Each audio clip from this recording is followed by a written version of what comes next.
Primer simposio virtual latinoamericano de Ciencias Sociales Computacionales y Complejidad. Gracias, Fernando. Cerraríamos entonces esta ponencia ya con la participación de Fernando. Nos falta un minutito, son las 10:59 para comenzar exactamente, ya son las 11. Con la ponencia que sigue, le agradecemos a Yasmín y a Fernando su presentación. Los invitamos a que se queden en la siguiente ponencia. Es la doctora Elena Suárez Val, que ya nos está acompañando aquí, ya la vemos en pantalla. Bienvenida, doctora. Su ponencia se llama Convivir con los datos, métodos digitales para la investigación feminista. Entonces, pues adelante, doctora, le cedo el micrófono. Muchas gracias por el espacio para poder presentar mi trabajo, y gracias a la presentadora anterior por una presentación muy interesante y para mí bastante desafiante, porque estoy como comenzando en esto de la investigación con métodos computacionales. Bien, bueno, hoy les quiero presentar una ponencia que es sobre mi investigación doctoral. Y lo que quiero compartir hoy, más que los resultados, es la metodología, un poco para justamente conversar sobre las distintas formas que tenemos que hacer para hacer ciencias sociales computacionales. Hoy entonces voy a introducirles un poco el tema de investigación de lo que fue mi tesis doctoral, y también la pregunta de investigación. Como dije, voy a hablar de la metodología, compartir algunos de los resultados y después hablar un poco, espero, con ustedes de lo que presento y de los métodos. Pero primero me voy a presentar un poco más para que sepan quién está hablando con ustedes. Yo soy activista e investigadora en derechos humanos y feminismo. Desde hace 8 años que hago un registro de casos de feminicidio en Uruguay. Ahora vamos a hablar un poco más de qué es el feminicidio. También colidero junto a Catherine D'Ignacio, Silvana Fumega y Isadora Cruzén un proyecto que se llama Datos contra Feminicidio, que es un proyecto de alcance internacional que pretende hacer herramientas para la comunidad de práctica de activistas y otras organizaciones de la sociedad civil que trabajan con estos datos. Soy doctora en estudios interdisciplinarios, miembro de Tierra Común, que es una colectiva de investigación que trabaja para la descolonización de los datos y la inteligencia artificial. Y también actualmente trabajo como comunicadora en el Centro de Estudios Interdisciplinarios Feministas de la UDELAR, que es la Universidad de la República del Uruguay. Y bueno, eso es para ponerlos en situación de que estoy muy metida dentro del tema de mi investigación, que son los datos de feminicidio. El feminicidio es definido como las muertes violentas de mujeres por razones de género. Esto incluye a las mujeres cis y a las mujeres trans, y son asesinatos en general, pero pueden ser otras formas de causar una muerte violenta de una mujer, en la que las desigualdades de género son un factor determinante. Las desigualdades entre varones y mujeres, las desigualdades de poder y los distintos posicionamientos sociales que tienen varones y mujeres, que hacen que haya ciertas muertes violentas de mujeres que tienen un alto componente de género, en resumen, que son asesinadas por ser mujeres. Es un tema de alcance global, es un problema mundial, que se da en todas las capas sociales, en todos los países del mundo, pero es un problema especialmente grave en América Latina, que es considerada una de las segundas regiones con tasas de feminicidio más altas en el mundo. Y también es un tema particularmente interesante en América Latina, porque el término feminicidio fue acuñado en América Latina. y toda la conceptualización de lo que es, sus definiciones, sus características, se han trabajado muchísimo desde la sociología, desde los estudios de los derechos, desde los estudios feministas y de género, sobre todo en América Latina, y desde América Latina se ha expandido este concepto globalmente. El concepto sí se acuñó en inglés como femicide, pero realmente la potencia del concepto como generador de un objeto de estudio y también como un objeto legal emana del activismo y la investigación feminista en América Latina.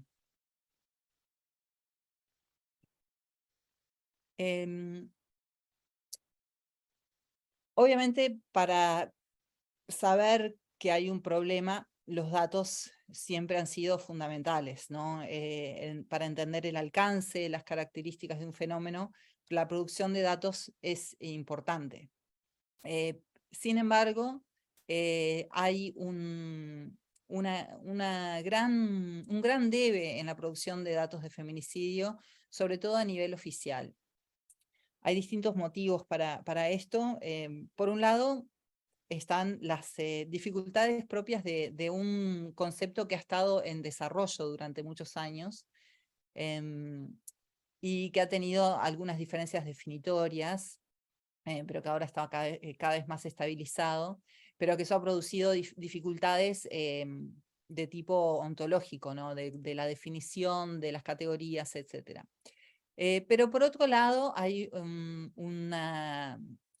un factor político para la falta o la inadecuacia de los datos oficiales, que es que los temas que conciernen a las poblaciones marginalizadas o a las poblaciones menos empoderadas, como son las mujeres, tienden a ser descartados o se les da menos importancia. Esto es reconocido por la ONU. La ONU en 2015 lanzó un llamado para que haya observatorios de feminicidio en todos los países, y la ONU misma ya en 2021-2022 estaba diciendo que había habido escaso progreso en este llamado que se le había hecho a los gobiernos en el mundo. En esto que hay esta falta o inadecuacia de los datos oficiales, las activistas entran en acción para poder entender realmente el fenómeno. Entonces, hay una gran producción de datos de feminicidio desde el activismo que se da frente a estos datos faltantes. Datos faltantes es un concepto del libro Feminismo de Datos de Catherine D'Ignacio y Lauren Klein. Y frente a estos datos faltantes se produce lo que estas autoras llaman contradatos, que son datos que se producen para entender un fenómeno con una intención política, que es algo que yo llamo la datificación estratégica. O sea, es una estrategia de hacer datos como una herramienta política para visibilizar y denunciar un fenómeno y lograr cambios sociales. De estos datos activistas ha habido una gran proliferación en los últimos 10 años, producida probablemente con relación a dos factores. Por un lado, la mayor disponibilidad de herramientas para producir datos y para visualizarlos, como los mapas o otras herramientas como Tableau, o sea, herramientas que son de fácil uso, de fácil acceso y muchas veces gratuitas.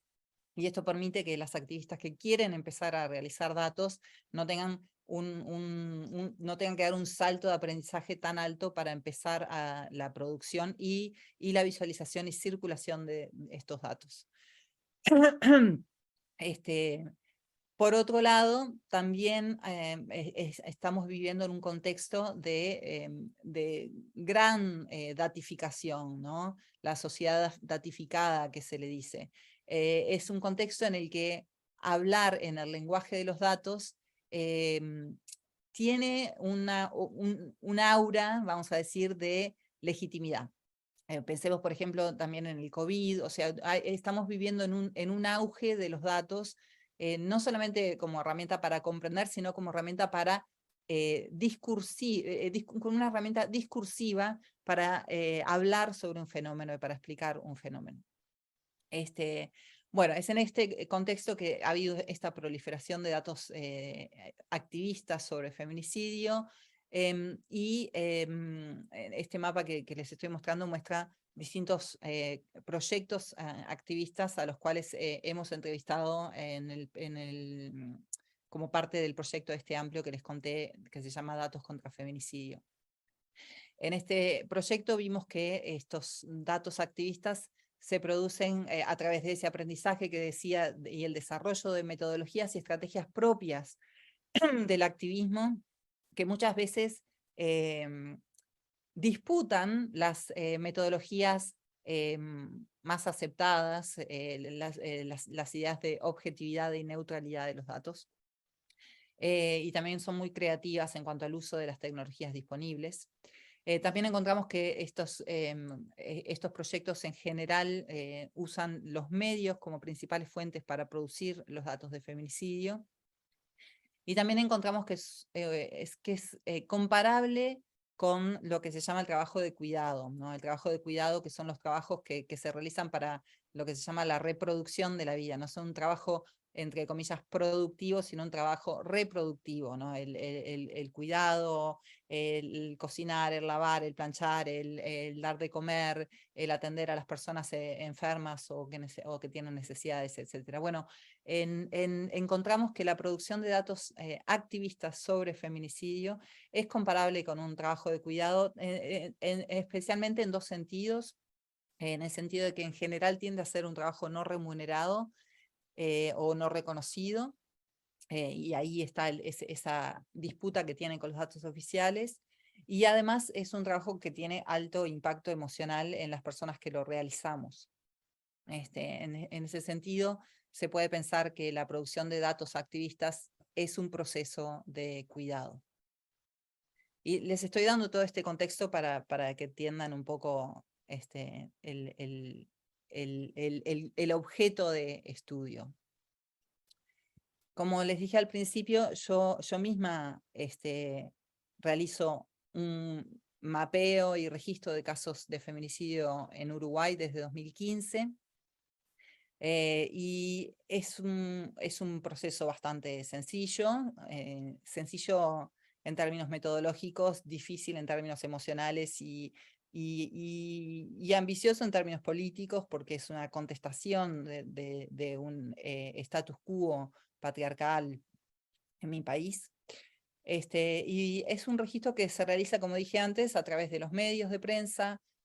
Consiste en una planilla Excel, otra vez es muy sencillo, y un mapa que utiliza Google Maps. Y a partir de los datos que registro, también mi proyecto incluye cuentas en redes sociales. Ahí en la pantalla les estoy mostrando la cuenta de Instagram y la cuenta de Twitter, ahora X, de mi proyecto. Entonces, los datos de feminicidio, yo no soy la única que los realiza, como mostré antes, hay proyectos en todas las Américas y también en otras partes del mundo. Se realizan de diversas maneras, pero en general a partir de los medios de comunicación, a partir de noticias en prensa, y se distribuyen en muchos casos en redes sociales. Y esto genera como un montón de preguntas. Hace algunos años, hablando con otras activistas, nos preguntábamos qué efectos tendría esta distribución de datos de feminicidio en redes sociales. Sabíamos que nuestros datos podían ser útiles para cuantificar y caracterizar el fenómeno.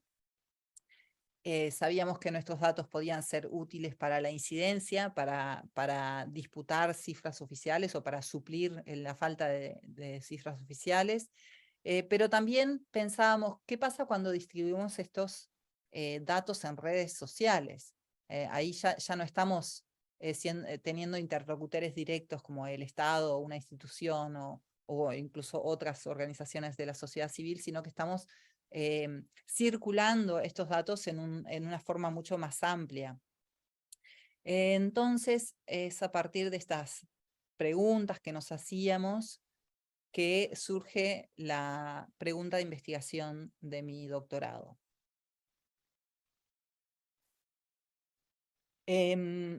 La pregunta es, ¿cómo son políticos afectivamente los datos de feminicidio? A medida que circulan en redes sociales, ¿cómo o sí organizan, movilizan o producen acciones que se orientan a acabar la violencia contra las mujeres por razones de género? A esto yo, bueno, una vez que pasó todo el proceso de investigación, decidí llamarlo la politicalidad afectiva de los datos. O sea, mi pregunta de investigación tenía que ver con entender si los datos tienen una politicalidad afectiva, es decir, si los datos pueden ser políticos de otras formas que no tengan que ver directamente con la denuncia o con la incidencia política, sino otras formas que quizás tengan más que ver con las emociones o con las formas en que los datos nos pueden movilizar de otras formas más íntimas, si bien también colectivas. Y esta pregunta me pareció a mí una pregunta interesante, sobre todo con relación a una discusión que se ha dado mucho y que sigue dándose en el mundo de los estudios sobre redes sociales. Ahí está ya la plática por si la quieres. Alexa, disculpa, ¿puedes poner en silencio? Alexa, ¿puedes apagar tu micrófono? Perdón, doctora. No pasa nada. Alexa, ¿puedes apagar tu micrófono? Gracias. Gracias, Alexa. Ay, que perdí mi hilo. Ya vuelvo. No, así estaba contextualizando la pregunta. Ha habido muchos estudios y muchos debates sobre el rol de las redes sociales en la movilización. Sobre todo una autora con la que yo he dialogado mucho en mi pensamiento, Jodi Dean, habla de lo que ella llama el capitalismo comunicativo, y en el sentido en que ella propone que las redes sociales se convierten en un mecanismo para simplemente agregar más contribuciones de contenido y más circulación de contenido, sin necesariamente desprenderse de eso una verdadera acción social o política. Entonces, ahí se detalla un poco mi interrogante, ¿no? La distribución de datos de feminicidio en las redes sociales. ¿Nos mueve en ese sentido doble de movilizarnos a la acción o de movernos emocionalmente hacia el objetivo de acabar la violencia contra las mujeres? Y si es así, ¿cómo nos mueve? ¿Cómo nos moviliza? Y por otro lado, si no nos mueve, ¿no sirve para nada distribuir los datos de feminicidio en redes sociales? O peor, ¿podría tener efectos negativos? ¿Podría ser que los datos hagan eco de emociones como la desesperación o la desesperanza con la indiferencia? O al revés, ¿podría ser que los datos fomenten el cuidado, la atención, que nos movilicen hacia tomar acciones que tiendan a acabar con esta violencia? Esa fue entonces la cruz de mi pregunta de investigación. Y para operacionalizarla, para bajarla a algo que fuera más posible, la pregunta que yo quise investigar es qué emociones y qué acciones participan en los encuentros con datos en las redes sociales, ¿no?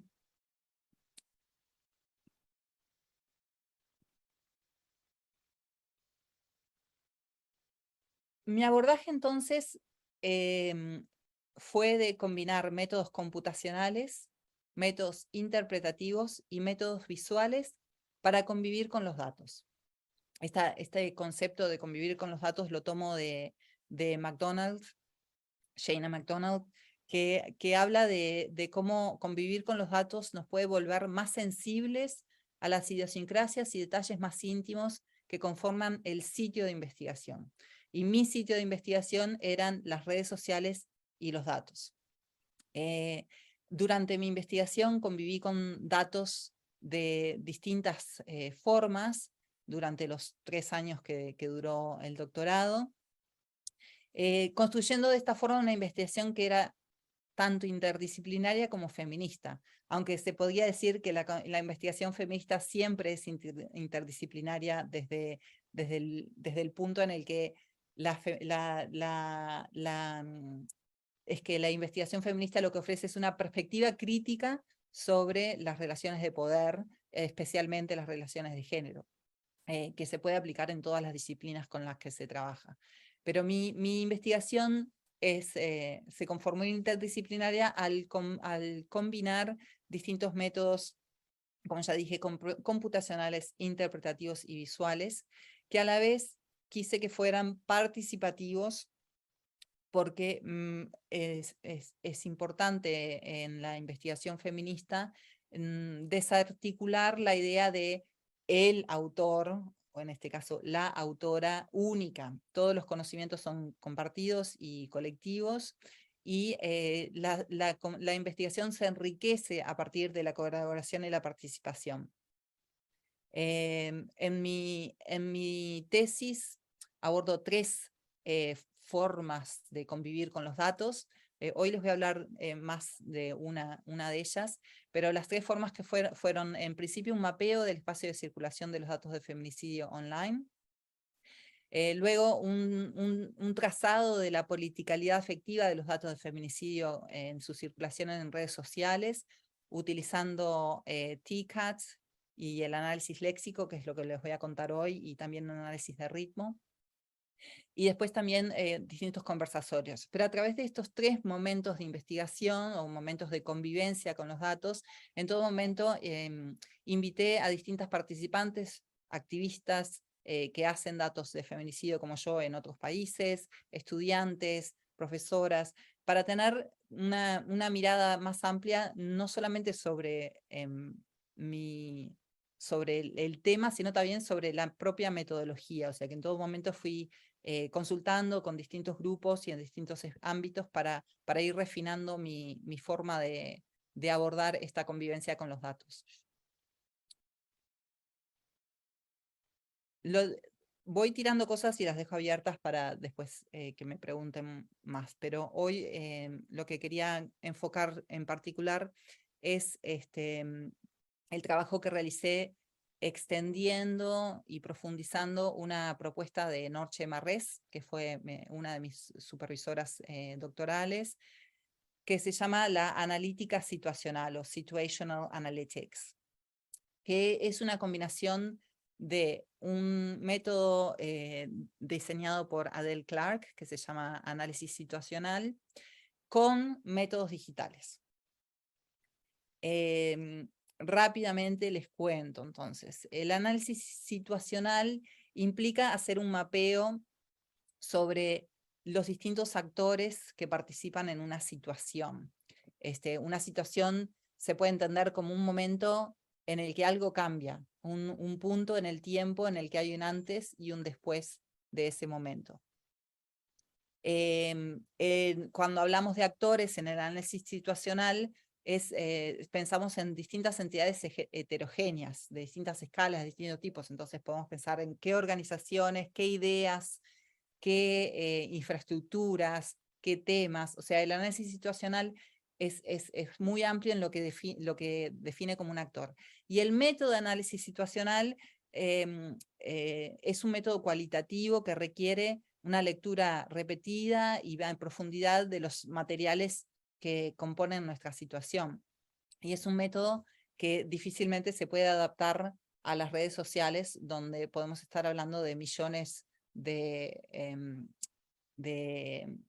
contenidos, ¿no? O sea, es muy difícil. Entonces, el método de analítica situacional lo que hace es combina el análisis situacional con métodos computacionales para poder escalar este análisis cualitativo de una situación a Big Data.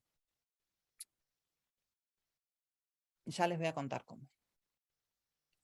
Y entonces, en mi caso, como dije antes, la situación bajo estudio es la ocasión de ser o de aprender a ser afectada por el feminicidio durante los encuentros con datos en redes sociales, ¿no? Entonces me interesaba entender qué pasa con esos datos que circulan en redes sociales, qué pasan en ese momento en que circulan en Twitter en particular y nos encontramos con ellos. Para empezar a hacer una curaduría de la situación, que es como se llama en el método de análisis situacional, hay que delimitar el espacio de estudio. En primera instancia, entonces, lo que hice fue capturar tweets que estaban relacionados al feminicidio. Esto lo hice utilizando una herramienta que se llama TCAT, diseñada por la Iniciativa de Métodos Digitales de la Universidad de Ámsterdam, que es una herramienta que rastrea y almacena publicaciones de Twitter en tiempo real, utilizando unos términos de búsqueda determinados. Los que ven en pantalla son los términos de búsqueda que utilicé. Acá claro que todo el estudio fue realizado en español, considerando entonces que el mundo de captura sería América Latina y España, pero abrumadoramente los datos son de América Latina.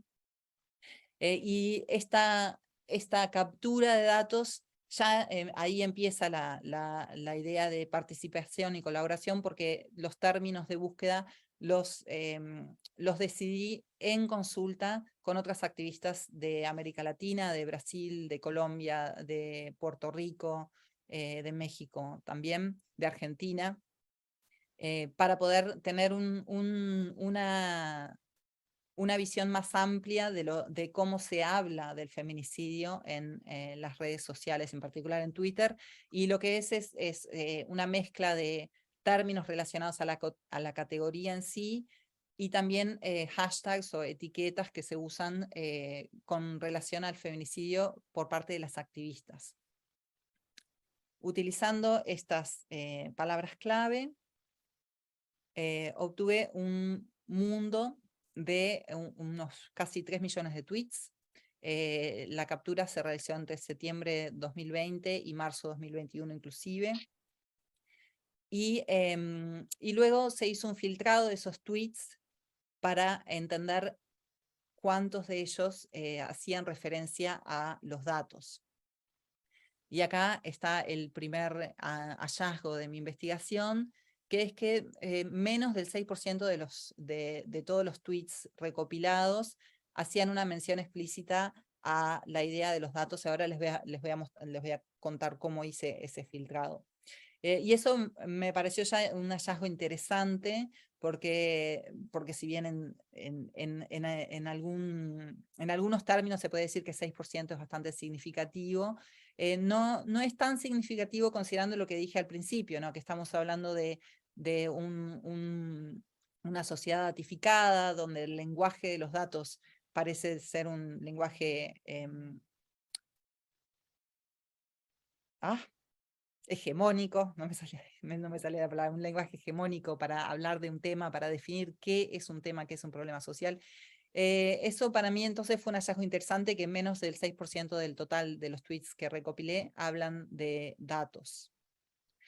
¿Y cómo hice ese filtrado? Bueno, lo que hice fue filtrar de todos los datos.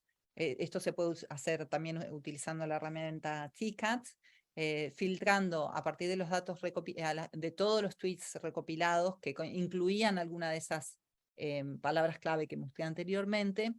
Entonces, filtrar los que incluían algunas de estas otras palabras que vemos en pantalla, que son palabras que refieren a los datos en distintas formas. Se refieren, por ejemplo, a métodos de visualización, o se refieren a la numeración, ¿no? A los datos entendidos como cuantitativos, ya no cualitativos.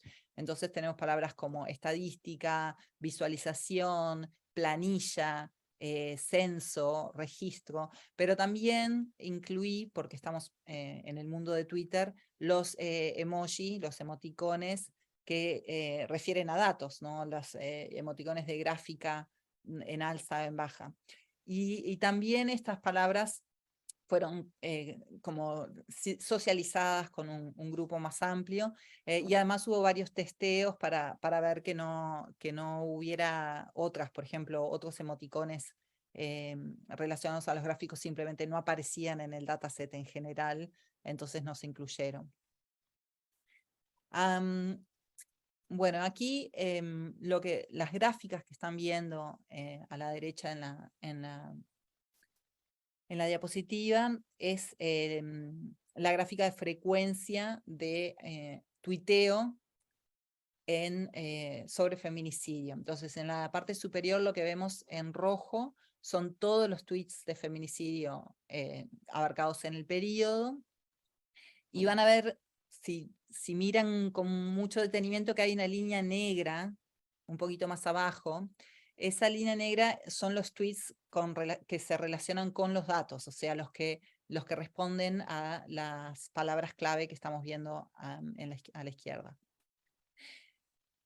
Abajo, la gráfica de abajo en línea negra, lo que nos marca es el porcentaje de tweets que incluyen datos en cada periodo. Y aquí tenemos también otro hallazgo interesante.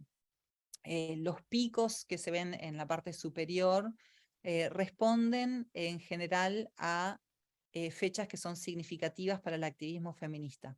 Tenemos el primer pico alto, es el 25 de noviembre, que es el Día Internacional para Erradicar la Violencia contra las Mujeres, y el segundo pico más el segundo que vemos, pero que es el pico más alto del dataset, es el 8 de marzo.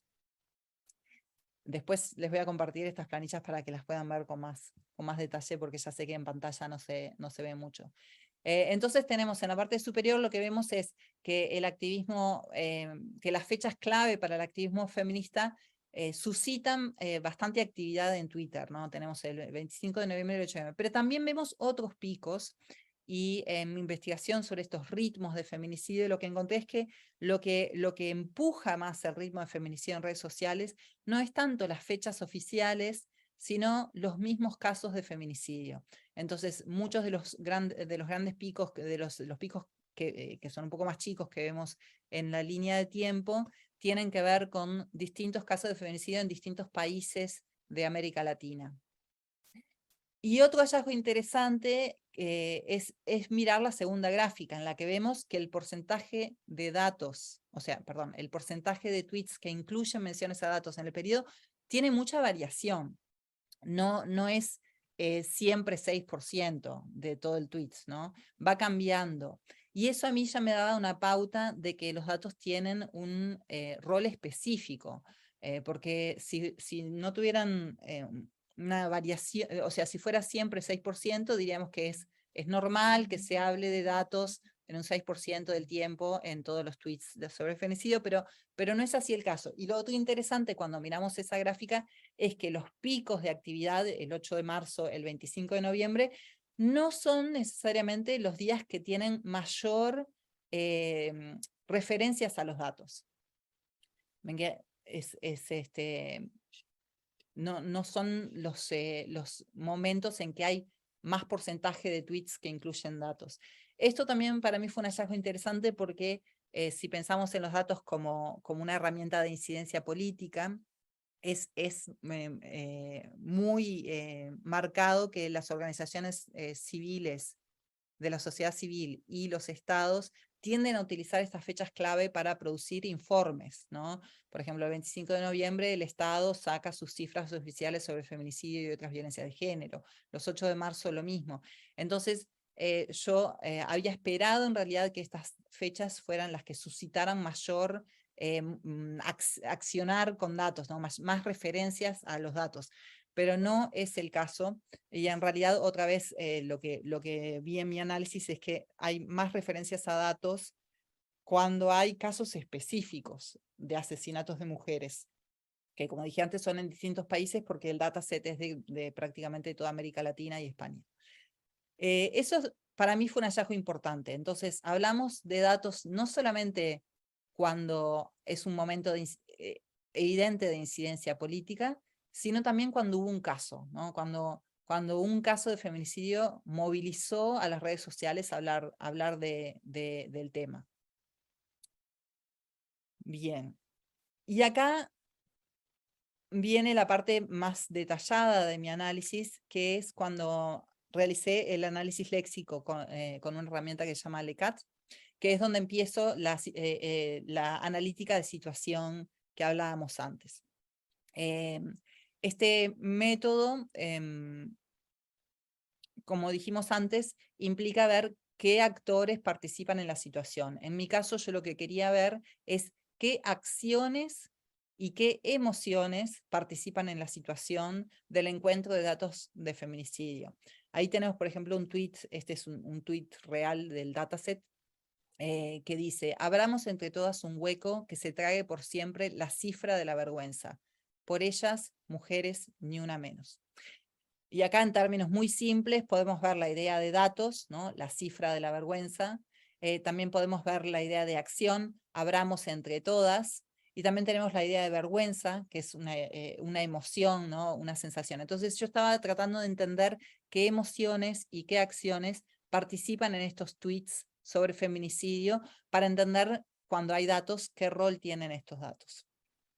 El proceso del análisis léxico con LeCat tiene 2 pasos. En principio tenemos que realizar un diccionario o un léxico a partir de la lectura cuidadosa de nuestro dataset, que, como dijimos antes, no es posible leer los casi 3 millones de tweets que tenía el dataset. Entonces, la metodología, los pasos que se siguen en esta metodología es: primero se hacen lecturas aleatorias de grupos de 1000 tweets del dataset en general. 1000 tweets son mucho más legibles que todo el dataset, entonces se hacen distintas lecturas aleatorias, de tweets aleatorios de estos grupos de 1000, y vamos extrayendo de esa lectura qué emociones y qué acciones podemos ver para empezar a hacer un léxico. Entonces, lo que hacemos es extraemos las palabras textuales, por ejemplo, cifra de la vergüenza, o abramos entre todas un hueco, para empezar a armar ese diccionario de cómo se refiere a una acción y cómo se refiere a una emoción.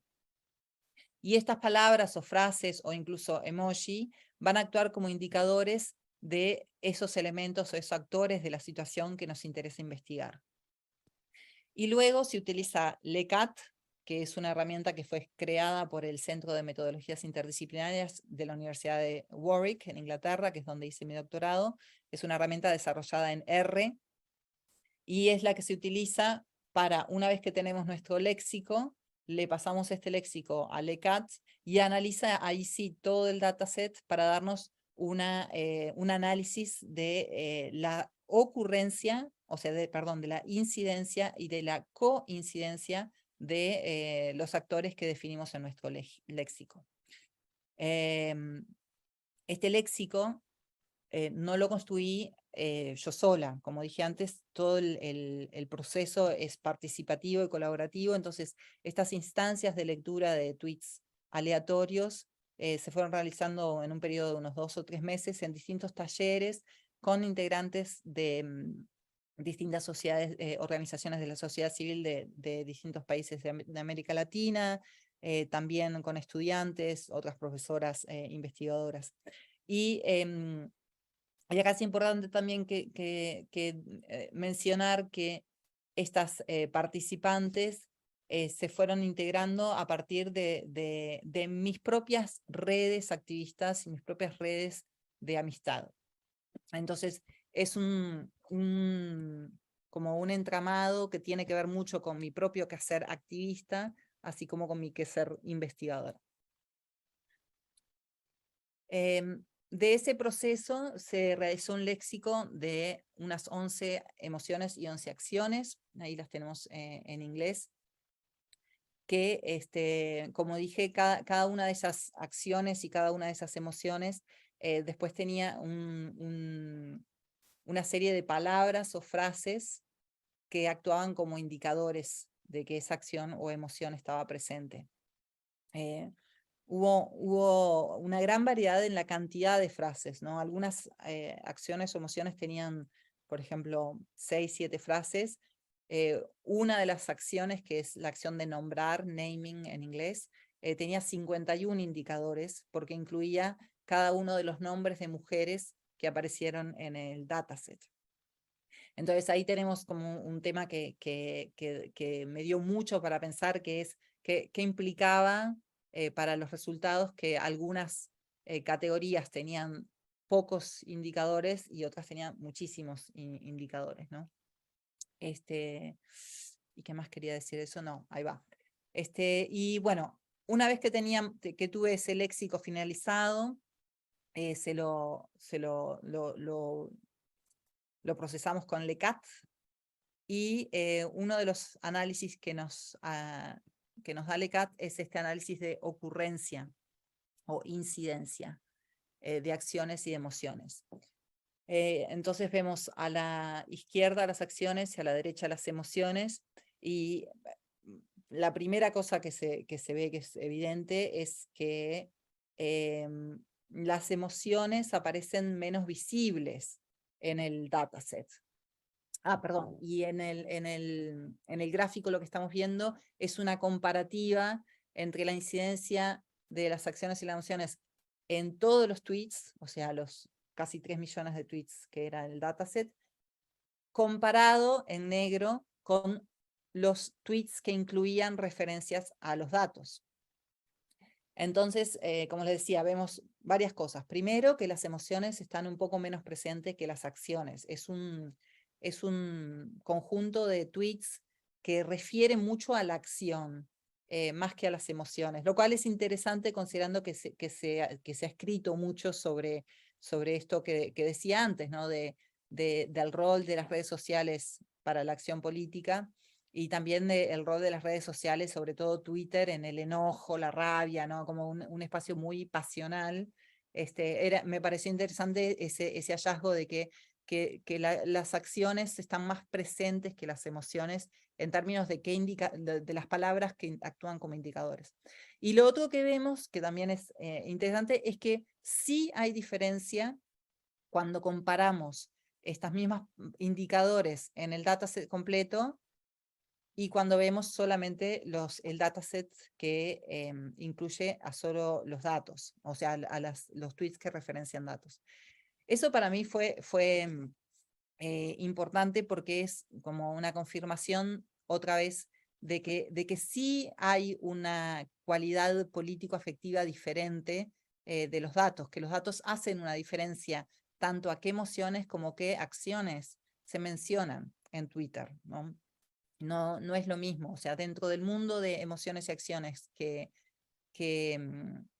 participan en la conversación sobre feminicidio en Twitter, cuando aparecen los datos, modifican o modulan o inflexionan esta conversación de maneras distintas, llevando a que haya algunas acciones y algunas emociones que estén más o menos presentes. Por ejemplo, una de las de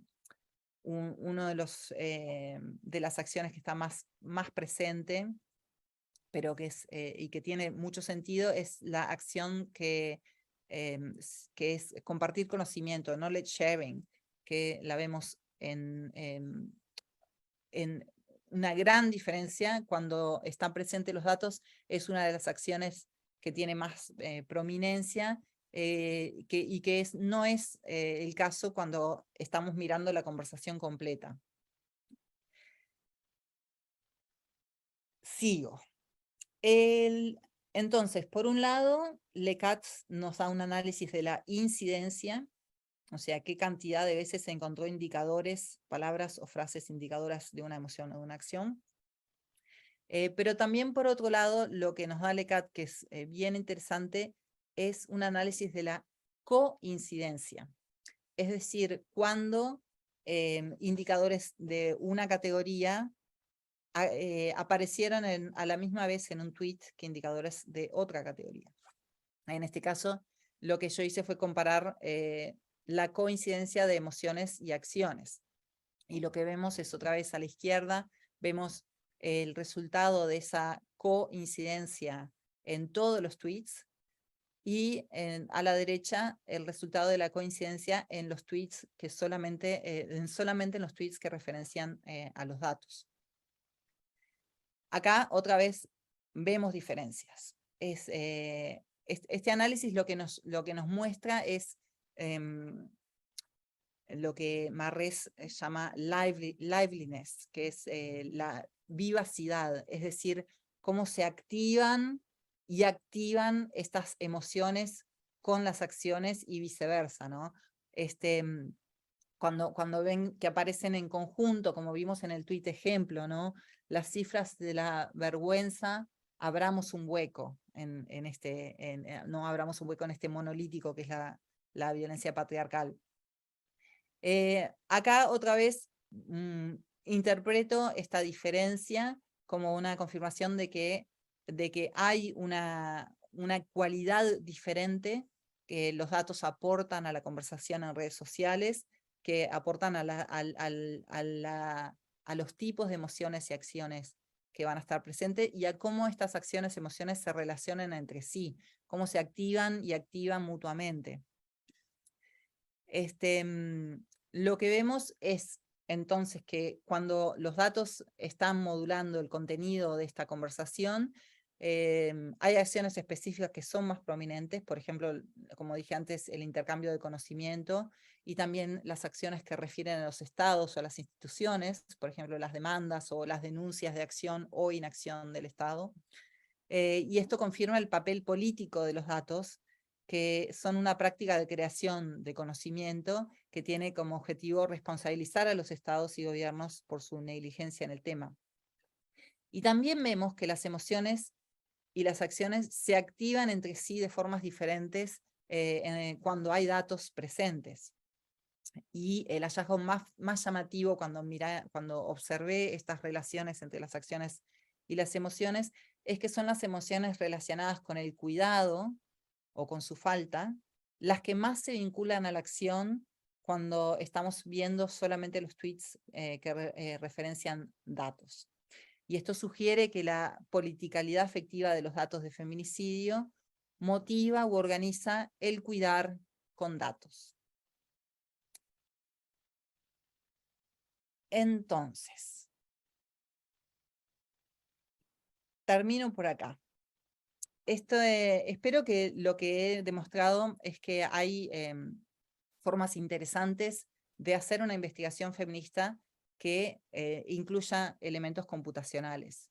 Es una investigación que comienza desde mi propia situación, que reconoce y que abraza mi propio posicionamiento. Es una estrategia de convivir con los datos de distintas formas, con distintos métodos y con distintas personas, para poder entender realmente el objeto de nuestro estudio. Y también la importancia del rol de las emociones, centrándolas tanto como un objeto de interés para las investigaciones científicas, como también como un objeto que participa en las investigaciones científicas, como espero que hayan visto en mi propia presentación. Esta investigación, esta metodología, espero que muestre el potencial de trabajar con métodos computacionales interpretativos para convivir con los datos desde una perspectiva feminista y comprometida con el cambio social. Pienso que este trabajo puede ser un aporte interesante para la tecnociencia feminista, también para los estudios de datos feministas y los estudios de datos críticos, y también por su situación bien clara en América Latina, con los estudios de datos de coloniales que tienen cada vez más visibilidad. Y por supuesto, pienso que es un aporte para las humanidades y las ciencias sociales digitales, y espero que hayan encontrado esta presentación interesante y espero sus preguntas. Muchas gracias. Muchas gracias, doctora Elena. Pues abriríamos entonces los micrófonos para los participantes. Creo que a lo mejor Alexa puede estar muy interesada en participar. Alexa, tú que estás llevando ahorita precisamente tu clase sobre cuestiones feministas, a lo mejor quieres hacerle algunas preguntas. Alexa está trabajando precisamente su tesis sobre ciberfeminismo, estudiando una página de Facebook de feministas en San Luis Potosí, y pues bueno, creo que podría ser interesante el diálogo entre ustedes dos. No sé, también se abre el diálogo para los demás, no está exclusivo, yo lo dejo allí. Adelante, abro micrófonos.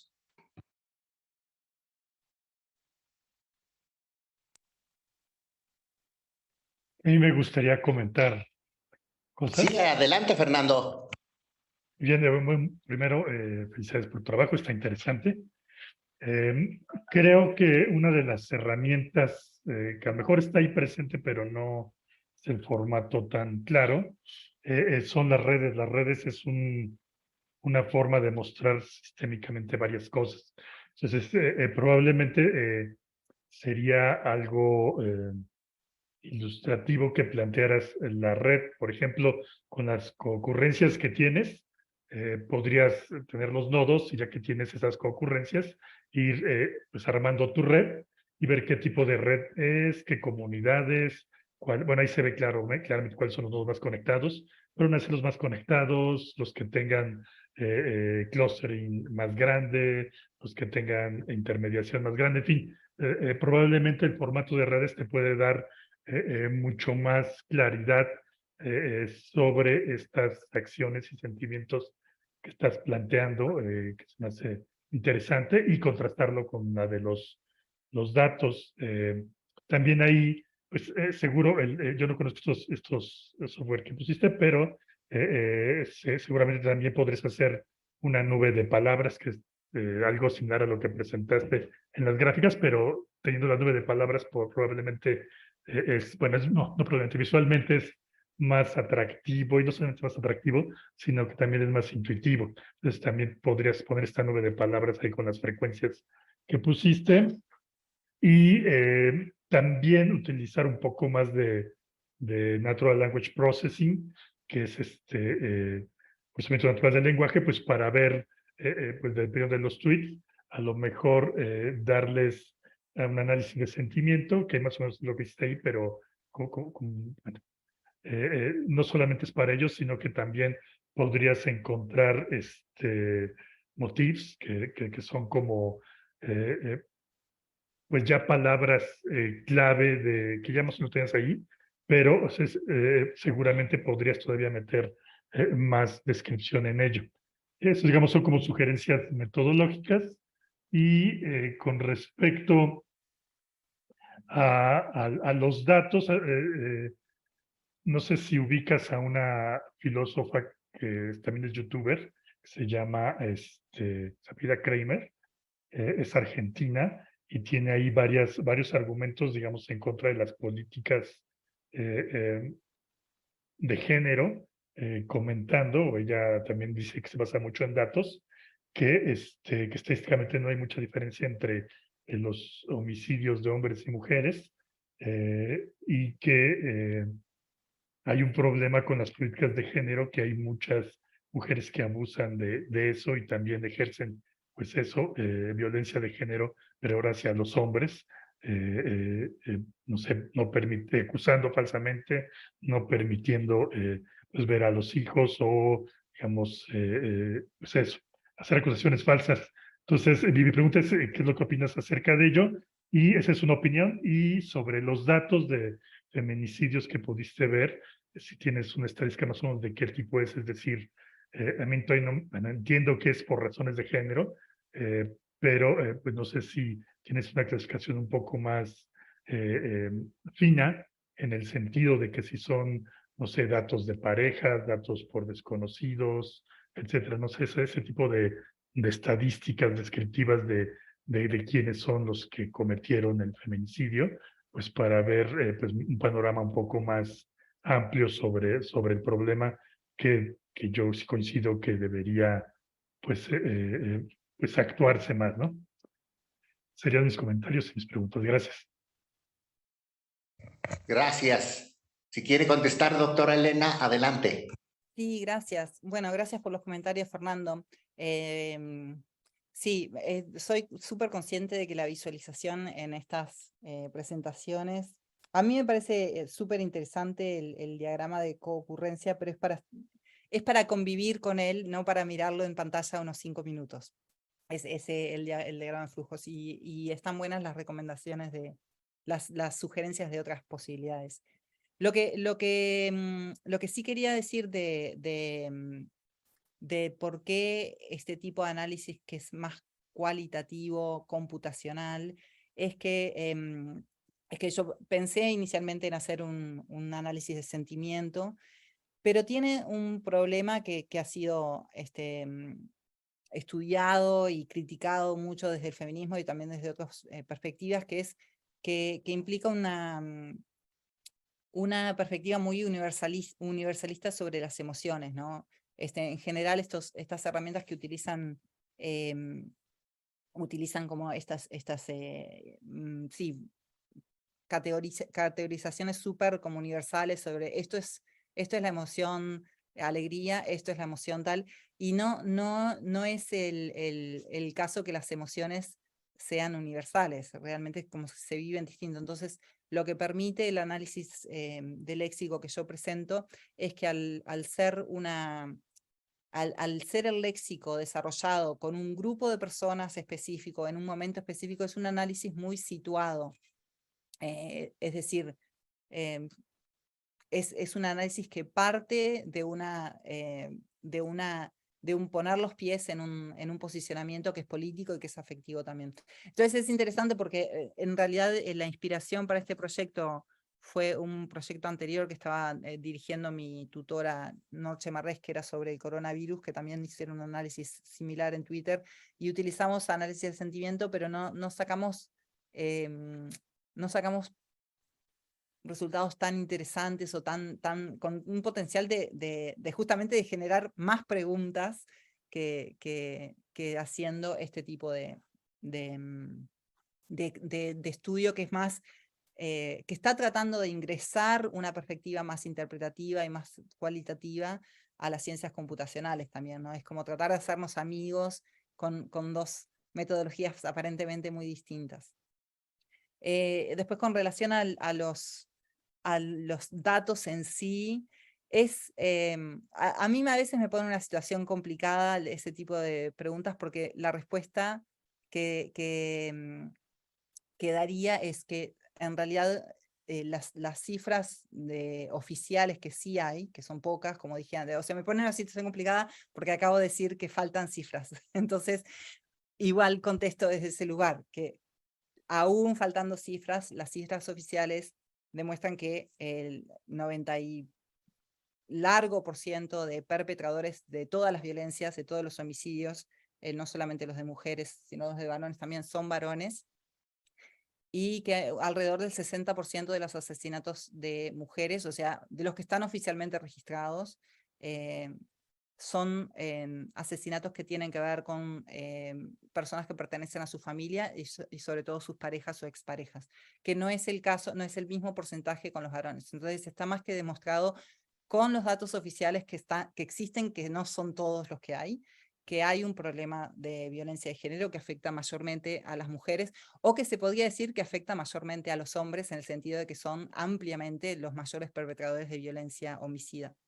Entonces, también ahí está ese giro. Pero claro, los datos, lo dije antes, no son toda la imagen.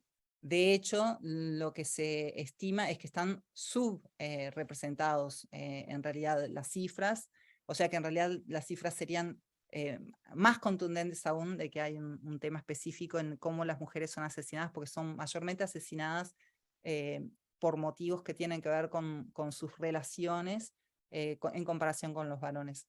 Y ahí te contesto la otra parte de la pregunta, que es que sí, la definición de feminicidio es muy amplia, porque las muertes violentas por razones de género pueden ser muchas, y entonces va, por ejemplo, desde los casos que consideramos, que todos más o menos entendemos claramente como feminicidios, que serían los homicidios de pareja o expareja, o sea, la violencia íntima o familiar, Pero también, por ejemplo, los asesinatos que se dan en el contexto de narcotráfico, en el que una mujer es asesinada porque es la novia de, la pareja de, etcétera, o también en casos en que la violencia es excesivamente cruel con el cuerpo, por ejemplo, en casos que no, de formas de mutilación o de tratamiento de los cuerpos que no serían el caso en homicidios de varones. Pero también va más amplio porque incluye, por ejemplo, en algunas acepciones, las muertes por abortos ilegales, en donde el Estado no provee servicios adecuados. Entonces, es bastante amplia la definición y eso genera, como dije durante la presentación, problemas a la hora del registro. Entonces, las cifras que se consideran más estables son las de homicidios íntimos, ¿no? De violencia intrapareja, y son las que se cuentan, por ejemplo, cuando la ONU hace sus informes globales sobre homicidio. En general, esas son las cifras que considera que son las más estables, ¿no? Los homicidios de pareja o expareja. Y ya me olvidé de la última pregunta que me habías hecho, que estaba buena, pero ya se me fue. Perdón, Fernando. Sí, no te preocupes. Sí, era con respecto a si hay alguna estadística, pues justo de las mujeres que mienten o abusan de esta situación justo Sí. para ahora hacer violencia de género, Sí. pero hacia los hombres. Sí, es como hay eso también es espantoso, ¿no? Porque la estadística es que hay un 1 o menos de 1% en general de acusaciones falsas. Obviamente ese 1% es terrible para el hombre que es acusado falsamente, ¿no? O sea que el ideal sería un 0% de acusaciones falsas, pero no es el caso que haya una epidemia de denuncias falsas, y sobre todo porque además el estigma el estigma social se adjudica siempre contra la mujer. O sea, es la mujer que acusa, que hace la acusación falsa, tiende a pasar, o sea, que haría, vamos a decir, en su supuesta acusación falsa, pasa por una travesía espantosa, tanto legal como socialmente. Basta ver muchos de los casos cómo son mediatizados, ¿no? Cómo el foco se pone en ellas, en su sexualidad, vida íntima, etc. Entonces el costo social de hacer una denuncia falsa es súper alto, ¿no? No es que no haya denuncias falsas, pero son las menos. Y en realidad es un argumento que se utiliza mucho como para tratar de igualar un rasero que no es igual, lamentablemente. O sea, no es el caso de que haya una gran violencia de las mujeres hacia los varones. Las cifras oficiales, que como ya dije, no son 100% la imagen de la realidad, lo muestran así. Gracias. Muy bien, pues muchas gracias, doctora Elena. Hemos llegado a las 12 y pues le agradecemos su presentación muy interesante. Yo me quedé con algunas preguntas, pero se las haré por correo electrónico, porque sí me pareció muy interesante su metodología. Pasaríamos entonces a la siguiente ponencia. Le tocaba a el maestro Ezequiel Fontaines Álvarez, quien lamentablemente no nos va a poder acompañar. Entonces, yo le pedí a la doctora Andrea Arlet España Tinajero y al doctor Edgardo Ugalde Saldaña que si podían adelantar la ponencia. Me dijeron que sí, y entonces le daremos inicio a la misma. La ponencia se llama Implementación de un modelo basado en agentes de la dinámica difusiva de una manifestación en el área metropolitana de Guadalupe, Zacatecas, México. Entonces ya tenemos a Andrea. Andrea, bienvenida, un gusto verte y pues ya estamos viendo tu presentación. Adelante. Hola, muy buenas tardes a todos, un gusto estar aquí con ustedes. Me gustaría si me pudieran confirmar si es claro mi audio. Sí, yo te escucho muy bien, no sé los demás. Y se escucha bien, se ve. Muchísimas gracias. Pues un placer y un gusto coincidir con ustedes el día de hoy. Yo me voy a encargar de dar la ponencia. El doctor Edgardo está aquí arreglando unos asuntos, está un poquito ocupado, pero yo les voy a dar con muchísimo gusto esta presentación del día de hoy. Y me encantaría retomar dando un poco de continuidad a la ponencia de la doctora Elena de la charla anterior. Me gustaría continuar con ese contexto porque me pareció muy importante su plática. Entonces, si me permite continuar con ese tema, pues sería un honor para mí. Sí, adelante. Muchísimas gracias. Me gustaría comenzar dando una pequeña introducción acerca de lo que son las manifestaciones. Yo sé que la mayoría de nosotros lo sabemos. Estas manifestaciones son un instrumento que ha sido utilizado por la sociedad para expresar una inquietud, una necesidad o una demanda a una autoridad. Casi siempre que no se ha podido resolver por otros medios, que ya se han ido a levantar a lo mejor algunas denuncias y no se ha tenido una respuesta favorable. Entonces, un grupo de personas normalmente se reúne en un sitio determinado para hacer notar sus intereses ante la sociedad, comúnmente haciendo algunas pancartas o carteles que tienen mensajes cortos y directos con sus peticiones. Aquí es donde a mí me gustaría continuar un poco. En México se han llevado a cabo múltiples manifestaciones y un ejemplo muy reciente pues son las protestas que se hacen del 8M en conmemoración del Día Internacional de la Mujer. Estos temas de estas manifestaciones pues se han centrado en distintas cosas como la brecha salarial, el acceso a la educación, a la salud sexual, a la salud reproductiva y así como la discriminación a las mujeres en ciertos aspectos que se dan en la sociedad, pues violencia económica, desigualdad económica y todos estos temas, ¿no? que hemos visto en estas presentaciones.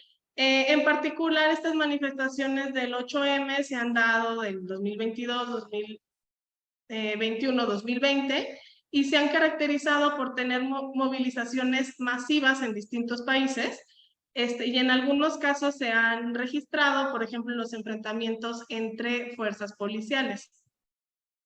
Me gustaría puntualizar que, por ejemplo, las protestas se consideran que logran su objetivo, pues cuando captan la atención de las autoridades y de una gran parte de la sociedad y que éstas presentan la posibilidad de cambios positivos a favor de las peticiones pues, que estos grupos demandan. Entonces, las instituciones generalmente actúan porque las protestas generan de alguna manera una imagen que no es tan positiva ante la sociedad. Entonces es por esto que en ocasiones se les otorgan algunas facultades a las autoridades encargadas de resguardar la seguridad pública de una comunidad para que hagan uso de la fuerza pública y entonces contengan o sofoquen a las manifestaciones pues, que se están llevando a cabo en un lugar determinado. Entonces, pues desgraciadamente en algunos casos, estas facultades que se les otorgan a estas autoridades son un poco claras con respecto de lo que se puede o no se puede hacer y a veces utilizan pues las armas, los que provocan un uso pues arbitrario de su autoridad y causan pues actividades pues innecesarias, ¿no? O exageradas. Entonces, pues por esta razón, pues es importante puntualizar pues que las protestas son un instrumento poderoso de comunicación social y que tiene efectos pues muy grandes en el desarrollo de las comunidades y de las interacciones que en estas tienen. Entonces es por eso que a nosotros nos interesa conocer su dinámica, especialmente cuando hay uso de alguna fuerza de seguridad pública, ¿no? Entonces, para conocer los grados de afectación que tienen los participantes en una manifestación, cuando llegan estas fuerzas, por ejemplo, los policías, y así poder predecir algún tipo de desenlace. Entonces, pues esto es muy padre porque se puede lograr mediante un enfoque de sociología computacional que nos permite modelar y simular pues fenómenos que tienen estas interacciones y simular escenarios para ver cómo se puede, qué es lo que pasa cuando el tiempo pasa, ¿no? Entonces, bajo mi punto de vista, que mi background es las matemáticas, a mí me gusta mucho porque pues las vamos a utilizar como una herramienta que permite describir y entender el comportamiento que se da en estas manifestaciones y pues poder dar algún resultado, ¿no? Entonces, en específico, vamos a ver, aquí está. Lo vamos a hacer mediante los modelos basados en agentes, que los chicos que estuvieron la semana pasada en los talleres de modelado, pues ya tendrán un poquito más de background, que estuvo muy interesante el taller que recibimos la semana pasada en el mismo marco de este simposio. Y pues retomando un poquito de lo que vimos, pues estos modelos son modelos computacionales que permiten describir un fenómeno, un proceso o una situación mediante interacciones de unidades independientes y abstractas a las cuales llamamos agentes. Estos agentes cuentan con ciertos atributos y siguen ciertas reglas o acciones particulares. Aquí lo que les voy a presentar pues va a ser un modelo que nosotros implementamos hace algunos años y que lo tenemos publicado aquí en este capítulo del libro que marco aquí abajo, en colaboración con el doctor Edgardo Ugalde y también con el doctor Aguilera, que aquí nos acompaña y que estoy muy feliz de haber trabajado con él. Entonces, pues les voy a platicar así un poquito y también de manera muy panorámica de qué se trata este modelo. ¿Sale? Ay, una disculpa. Ok, entonces, pues este modelo basado en agentes lo aplicamos en un entorno que simula una ciudad artificial. Esta ciudad artificial nosotros la tomamos como un grafo que, no sé si me puedan confirmar si se ve mi apuntador, mi mouse. ¿Sí? Ok, muchísimas gracias. Es este grafo.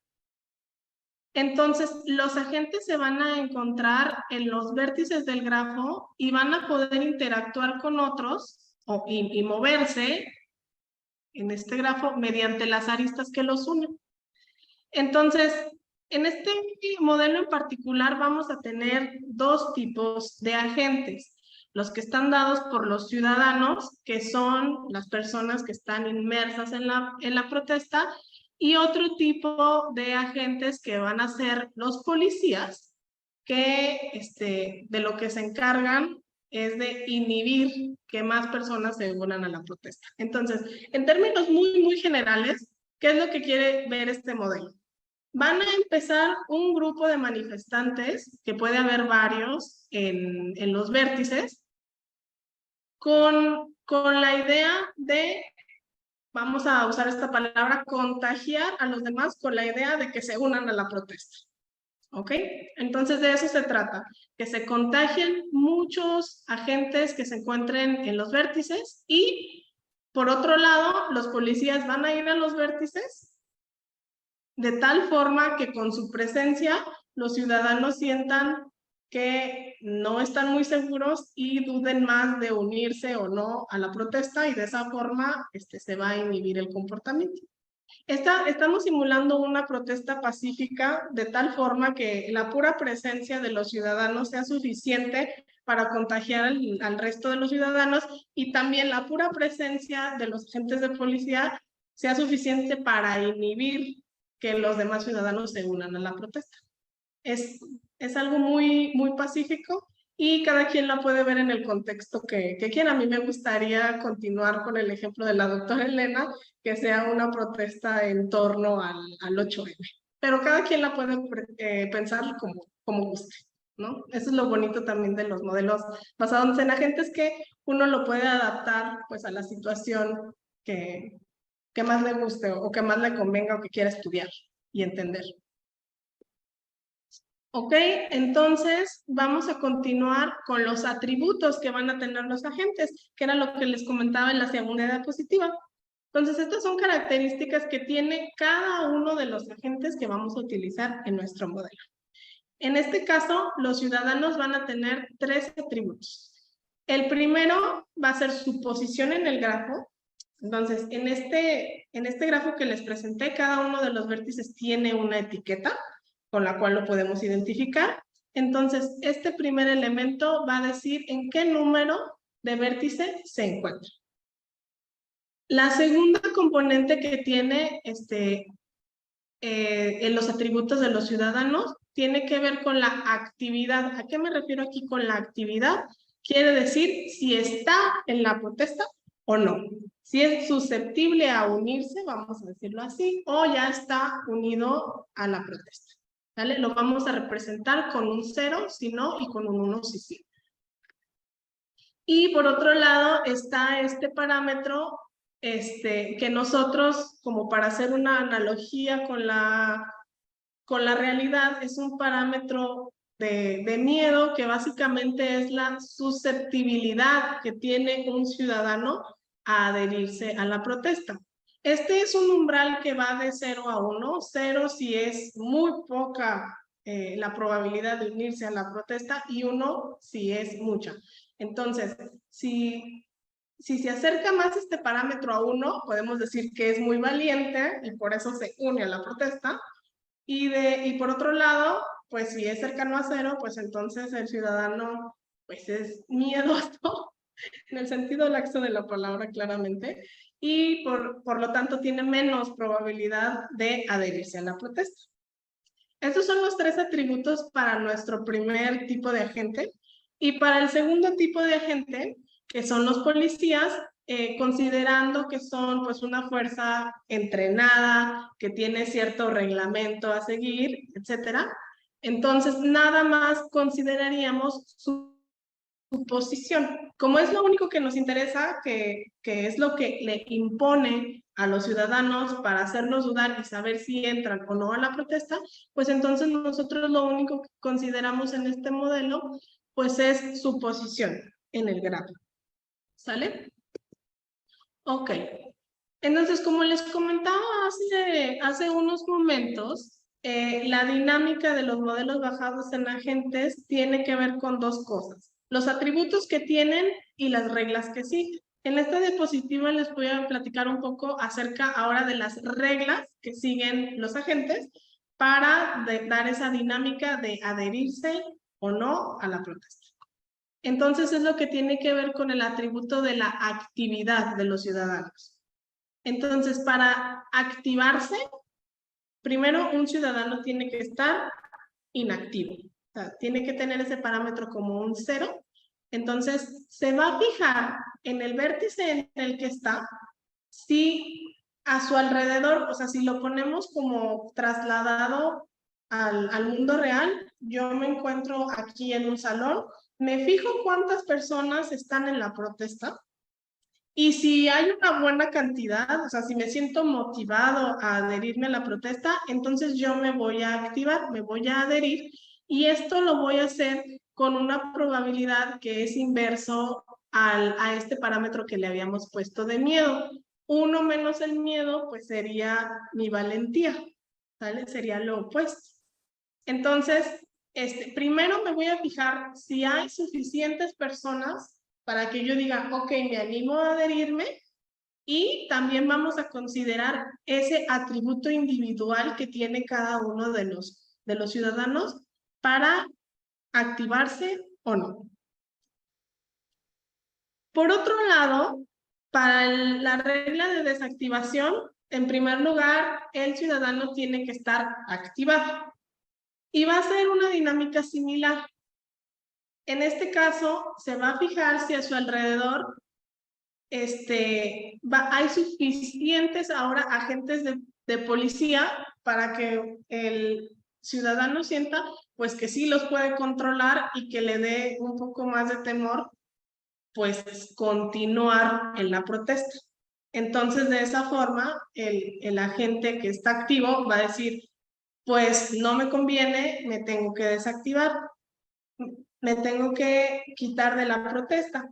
Y pues esto también va a considerar su atributo individual que es proporcional pues a su miedo, ¿no? Entonces, si yo veo que hay muchos policías y soy una persona valiente, entonces con menos probabilidad me voy a desactivar. Si veo que hay muchos policías y tengo más miedo, entonces pues me voy a desactivar muchísimo más sencillo.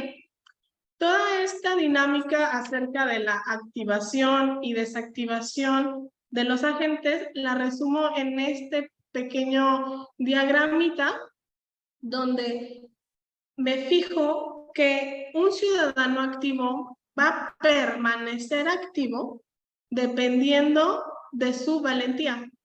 Va a pasar a ser un ciudadano inactivo dependiendo de su miedo. Va a continuar siendo un ciudadano inactivo dependiendo de su miedo y va a pasar de ser un ciudadano inactivo a ser activo dependiendo de su valentía. ¿Sale? Entonces este diagramita resume todo la dinámica sobre las reglas de activación. Entonces, esto es conforme el primer atributo que les había mencionado de los ciudadanos. Vamos a pasar al segundo. Los ciudadanos también se pueden mover. Esto es con el objetivo de contagiar a las demás personas que se encuentran en su medio ambiente para pues llegar al objetivo de que la mayor cantidad de personas se una a la protesta. Entonces vamos a ver cómo se mueven ahora los ciudadanos. Cabe resaltar que los ciudadanos que se mueven son nada más los activos, que son los que pueden pues contagiar a los demás. Entonces, aquí tengo algunas figuras que ejemplifican estas reglas. Vamos a suponer que en este vértice hay un ciudadano activo y algo muy importante y que creo que omití en mi discurso anterior es que comúnmente las protestas se dirigen a cierto lugar que se considera que tiene mucha visibilidad para las autoridades, ¿no? Por ejemplo, aquí en San Luis Potosí uno podría pensar que en la Plaza Fundadores es el lugar que tiene más visibilidad para las personas y a mí me gustaría llegar allá para que tenga más alcance mi manifestación. En la ciudad donde ustedes quieran, creo que es sencillo o puede ser sencillo identificar cuando hay manifestaciones de dónde a dónde van. Entonces, este target que menciono aquí, se lo pueden imaginar como la plaza principal de la región en la que ustedes habitan. Entonces, el objetivo de mis ciudadanos activos es dirigirme a esta zona, pero como también quiero que se distribuya y que se activen todos los ciudadanos, no nada más los que están en camino a este objetivo, consideramos en este modelo que nos podemos mover hacia el target con cierta probabilidad. Y la probabilidad es más grande si el camino hacia el target es más corto. De todas formas, cuando uno tiene una cantidad de agentes muy grande, habrá algunos que sí pasen por el camino más largo. Entonces, eso sí permite que se disperse la protesta. Entonces, yo me voy a fijar, ciudadano que me encuentro aquí, si estoy seguro, si no hay muchos agentes de policía en mi posición, entonces, pues como la situación está controlada, voy a decidir moverme para seguir dispersando la protesta. Con mayor probabilidad, dependiendo si el camino hacia el target es más corto y también con una probabilidad que depende de mi valentía, que es mi atributo individual. Si soy muy valiente, entonces voy a querer dispersar la protesta con mayor facilidad. Ok, entonces para este caso particular de un ciudadano que se encuentra aquí, sus 3 posibilidades de movimiento serían este vértice y este vértice. Entonces, para nosotros escoger la vía que va a tomar, se van a mover paso a pasito cada vez de uno en uno.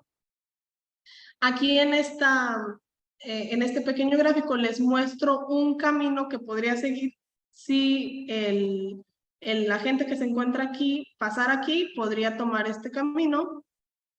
Si está aquí y decide tomar ese camino, podría tomar este, y si se viene para acá, podría tomar este.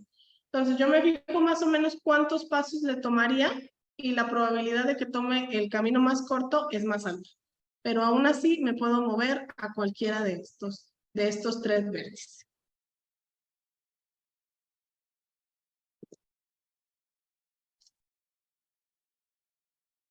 Ok, ahora voy a pasar al segundo tipo de agente, que corresponde a los policías, a los oficiales de policía.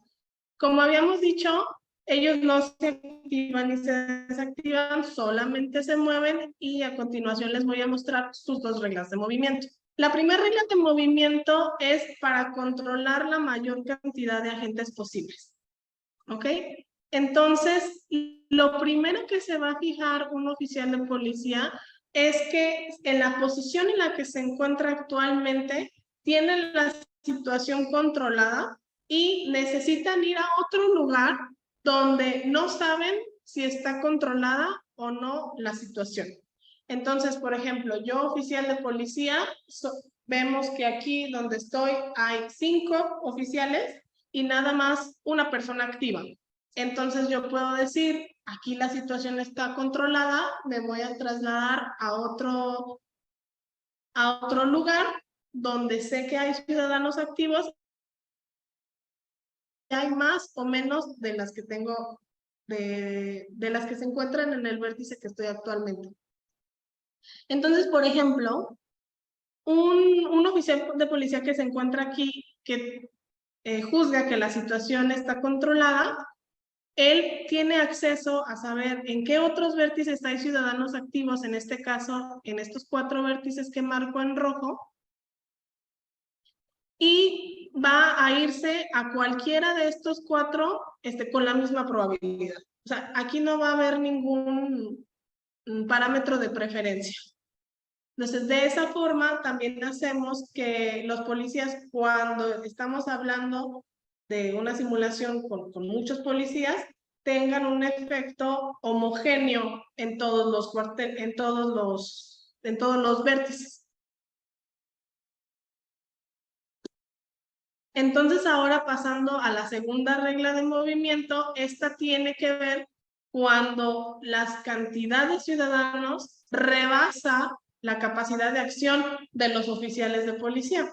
En la regla anterior era cómo se iban a mover si tenían la situación controlada. Ahora, si no tienen la situación controlada, digamos, están en un lugar donde hay miles de personas, entonces y hay solamente 2 oficiales de policía, pues van a decir, ¿saben qué? Yo no puedo, me voy a regresar de un pasito a los cuarteles. Creo que es importante decir que los oficiales de policía sí se mueven dando saltos en el grafo. Los ciudadanos activos no, ellos van de un paso en un paso. Entonces, nosotros aquí también distinguimos otro vértice en nuestro grafo, en nuestra red, el cual lo distinguimos con el nombre de cuarteles. En el caso aquí de San Luis Potosí, nosotros habíamos pensado en la Comandancia Sur Municipal, de manera en que podemos retrasar un poco la acción de los policías, que no es inmediatamente que lleguen a un lugar, se controla, sino que también vamos a dar un espacio para que efectivamente sí se distribuya la protesta. Entonces, estas son sus 2 reglas de comportamiento. Y lo que me gustaría mencionar a continuación es los entornos y los parámetros que utilizamos para las simulaciones. Como lo comentó el doctor Aguilera en la presentación, nosotros hicimos una implementación en la zona metropolitana de Guadalupe, Zacatecas, y aquí yo les presento un mapa de cada uno de estos polígonos representa una GEP, que es una zona, un área geoestadística básica que utiliza el INEGI para hacer toda la estadística y toda la numeralia que hacen en diferentes periodos del año, y que son como la manera en la que las presentan en sus bases de datos. Entonces, este es un mapa de cada uno de los AGEPs que tienen la zona metropolitana y también que están conexos, porque hay algunos que se encuentran en otras zonas aisladas, y esos no los vamos a considerar, nada más los que sí tienen adyacencia directa. Y aquí en la parte derecha muestro el grafo de las adyacencias entre los AGEPs. En este caso, cada uno de los vértices representa un polígono, y las adyacencias, las aristas que se encuentran aquí representan las adyacencias entre cada uno de estos. Entonces, me gustaría decir que los parámetros que usamos va a ser el promedio del rezago social, la varianza que tuvimos para datos del 2018, y la población que consideramos que puede participar en la protesta es la población económicamente activa. De total, utilizamos un poquito más de 20,000 ciudadanos, que en este modelo se traduce a 20,000 agentes, y la población inicial fue más o menos el 10%. Esto lo consideramos, consideramos que los ciudadanos que comienzan la protesta se encuentran en las zonas con más rezago social. En este grafo que muestro aquí, pintamos un poquito de rojo, a lo mejor una disculpa por si no se alcanza a visualizar exactamente, pero en rojo se encuentran los vértices en los que comienza la protesta. Son estos, son varios que están aquí, y consideramos que todos los agentes que se encuentran en estos vértices están activos. Todos los demás están inactivos. En este vértice amarillo que se encuentra aquí son los cuarteles, y este vértice verde que está aquí es el target. Justamente coincide con la plaza de armas. Este AGEP es donde está la plaza de armas de Zacatecas.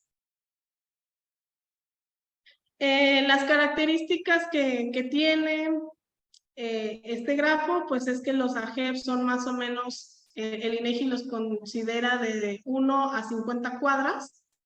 Son 273 vértices. Esta es la cantidad de aristas, y bueno, estas características ya se las había mencionado.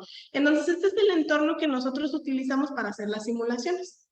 Lo que hicimos fue que tomamos un vector, y cada vector representaba a un agente con las características que ya les había mostrado pues anteriormente.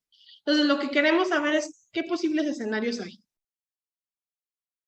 Entonces, los parámetros que nosotros consideramos que podíamos variar, estos serán fijos, que podemos variar para ver los posibles escenarios o desenlaces que pueden tener la protesta, es variando el parámetro del miedo promedio de la población y la cantidad de policías que se envían para contener la protesta. Entonces, haciendo estas y un gran ensamble de simulaciones, vimos que a grandes rasgos hay 3 tipos de comportamiento. Hay un comportamiento ascendente que quiere, y aquí en este grafo lo que marco son la densidad de población activa. Por eso aquí va de 0 a 1, es la densidad de la población que se activó, que se adherió a la protesta, y pues aquí todas comienzan en el 10% de población activa. Entonces, cuando pasa el tiempo, y en estos diferentes casos, pues, ¿qué puede pasar? Que efectivamente se contagie una gran cantidad de la población, es decir, que una gran cantidad de la población se adhiera a la manifestación. Otros casos que decidan no adherirse, y unos casos intermedios que tiene esta parte de incertidumbre, que para ciertos parámetros sí se adhieren a la protesta y que para otros parámetros no se adhieren. Esta incertidumbre se da debido a la probabilidad, todo lo hicimos con probabilidad. Si te sentías seguro con cierta probabilidad, te ibas a mover. Si estabas inactivo con cierta probabilidad, te ibas a activar. Entonces hay una región en la que no es determinista este modelo. Entonces, haciendo, como les mencionaba, una gran cantidad de simulaciones, pues nos dimos a la tarea de identificar bajo qué condiciones íbamos a tener comportamientos crecientes, decrecientes o de incertidumbre. En este caso, vemos que en toda esta zona tendríamos comportamientos decrecientes de la función de densidad de población activa. En esta franja tendríamos comportamientos crecientes, y en esta franja el modelo no decide. En algunas ocasiones será creciente y en algunas ocasiones será decreciente.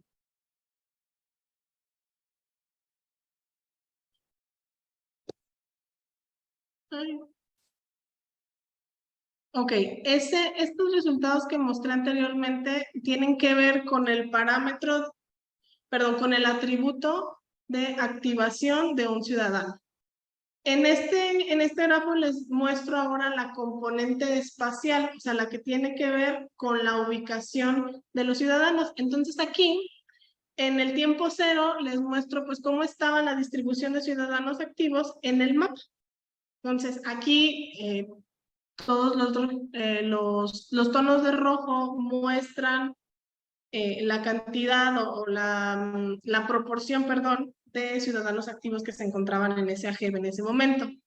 Entonces, pasado el tiempo, veíamos que como tenían preferencia de ir a cierta región que se encontraba de este lado, los ciudadanos empezaban a mover y empezaban a activar a los ciudadanos que no estaban activos, que se encontraban en estas regiones, pero de igual manera, a pesar de que tenían esta dirección, sí se movían a otras regiones por esta característica que les platicaba, de que podían tomar caminos más largos. Entonces, conforme pasaba el tiempo, se puede ver que los tonos de rojo bajan un poco y aquí se sigue concentrando la manifestación, y así se ve conforme pasa el tiempo, que se siguen concentrando, a veces de manera más rápida y a veces de manera más lenta. Nosotros habíamos hecho estas implementaciones, nosotros habíamos hecho estas simulaciones en 2021 para el caso de San Luis Potosí, y ahora lo quisimos implementar en un grafo distinto para ver pues cuáles eran las repercusiones de tener otro tipo de grafos. El San Luis Potosí es muy conexo porque es una bolita de esta forma, y Zacatecas es una tirita un poquito más larga. Entonces queríamos ver, o sea, qué tanto afectaba la topología del grafo. Y una cosa interesante fue que los parámetros que utilizamos para las implementaciones anteriores, pues sí coinciden con los años que hicimos la implementación de San Luis Potosí para tener un panorama un poco más igual. Y nosotros quisimos repetir estas simulaciones, pero para parámetros actualizados a este año y ver qué pasaría ahora. Entonces, esta es la curva de resultado que tuvimos de la función de densidad de la población activa para datos recientes y actualizados. Y aquí empezamos en 10% y tenemos un comportamiento un poco de incertidumbre, y que tarda mucho en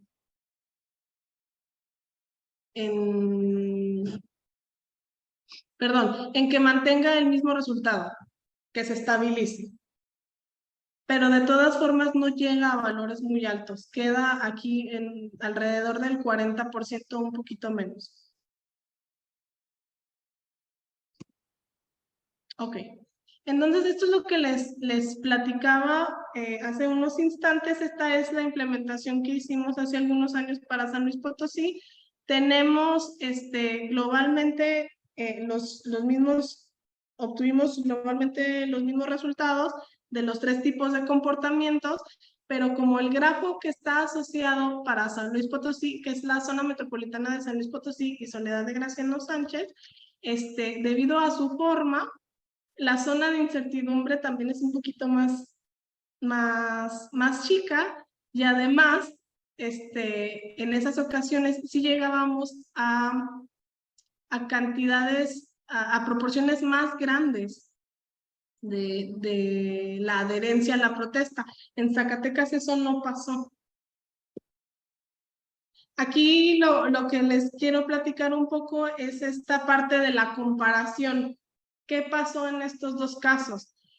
Los parámetros de las condiciones iniciales, que son realistas, Zacatecas, para comenzar, tiene mucha menor población que San Luis Potosí. Es una zona más chica, es una ciudad más chica, hay menos gente, pero intentamos que las poblaciones iniciales pues fueran un poquito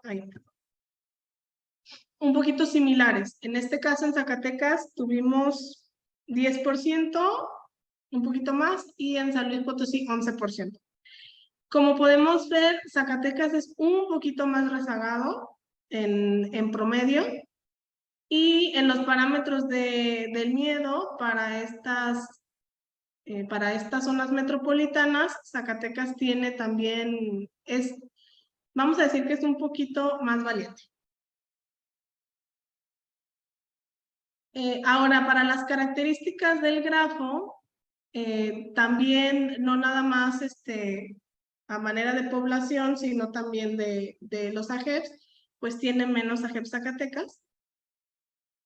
Pero la conectividad también es un poco similar. Por ejemplo, en San Luis Potosí tenemos que el grado promedio de los vértices pues es casi 5, y en Zacatecas es casi 4. Por esta forma que tiene como de un moñito alargado, ¿vale? La varianza es prácticamente la misma, y en este caso el grado del target es pues qué tan conectado está el vértice objetivo al cual yo quiero llegar. En San Luis Potosí hay muchísimas más formas de llegar al target. En Zacatecas no. En Zacatecas hay muy pocas vías para llegar. Y además nos interesaba saber pues qué tan importante es el target, o sea, su grado de centralidad, ¿no? Por el número de vértices, pues en realidad estos parámetros se ven muy pequeños, pero de todas formas podemos observar pues que la centralidad del objetivo, del vértice objetivo en San Luis Potosí, pues sí es el doble de grande que el de Zacatecas, ¿no? Y la centralidad máxima sí se refiere a, de todos los vértices, qué tan importantes son los vértices en el grafo, ¿no? Por ejemplo, en Zacatecas, si yo quito ciertos vértices, el grafo se me desconecta totalmente y ya no puedo pasar de un lado al otro. Eso se ve de esta parte porque es casi 0.5, y en San Luis no pasa eso, porque hay más rutas para llegar a los objetivos, para llegar a los diferentes vértices. Hay más facilidad de movimiento en San Luis Potosí que en Zacatecas. Entonces es por eso que es más difícil adherirse o dispersar la protesta en Zacatecas que en San Luis Potosí. El diámetro resultó exactamente igual para las 2 poblaciones, es exactamente el mismo. El diámetro quiere decir en un grafo, pues el camino más largo de un vértice al otro. Tengo que dar los mismos 26 pasos en un grafo y en el otro. Eso fue algo muy bonito porque pues a pesar de que son grafos empíricos, coincidió este número. Entonces eso sí nos permite dar como pues una comparación pues más cercana, ¿no? Tener como más herramientas para decir, bueno, Zacatecas sí es chiquito, pero de todas formas tengo que dar los mismos pasos para llegar de un extremo de la ciudad a la otra que en San Luis Potosí. Entonces, estos otros coeficientes los calculamos porque pues tiene para ver más características de los grafos. El coeficiente de agrupamiento es prácticamente los mismos, se hace la misma proporción de triángulos en los dos grafos. Esto se debe a que vienen de mapas, entonces se forma más o menos la misma cantidad de triángulos, son grafos planos. Y este otro coeficiente de asortatividad pues también tiene que ver pues con la topología, ¿no? ¿Qué tan conectados están los vértices más conectados y también los menos conectados? Entonces, pues una conclusión que tenemos de nuestro trabajo, pues es que es importante también mencionarlo para las personas que no son de México, es que estas dos áreas geográficas, pues sí son cercanas. Más o menos se apartan por 200 kilómetros de distancia, pero sabemos que México pues es un país muy grande y tiene mucha diversidad. Se encuentran en provincias fisiológicas distintas. Por ejemplo, San Luis Potosí se encuentra en una mayor cantidad de área en la provincia que se llama Mesa del Centro, que está caracterizado por tener llanuras muy largas. Y por otro lado, la zona metropolitana de Guadalupe y Zacatecas está en la Sierra Madre Occidental, que es el complejo montañoso más grande de México. Los esperamos si nos quieren visitar. En Zacatecas se dice que no hay ninguna calle plana. Entonces, cuando vayan, se van a fijar en esas diferencias de movilidad que tenemos en nuestro estado y sobre todo en esta zona metropolitana. Entonces, estas diferencias que hay a nivel geográfico, pues infieren diferencias topológicas en los grafos que sacamos de estas gráficas y que por lo tanto influyen de manera pues efectiva en la propagación de las revueltas y también en la capacidad de que un ciudadano active a otros ciudadanos. Y básicamente esto era lo que yo les quería platicar. Les agradezco muchísimo su atención y si tienen alguna pregunta, con gusto les puedo contestar. Muchas gracias, Andrea. Excelente tu presentación. Abriríamos micrófonos para que la gente que nos acompaña pueda externar sus dudas o comentarios. Adelante.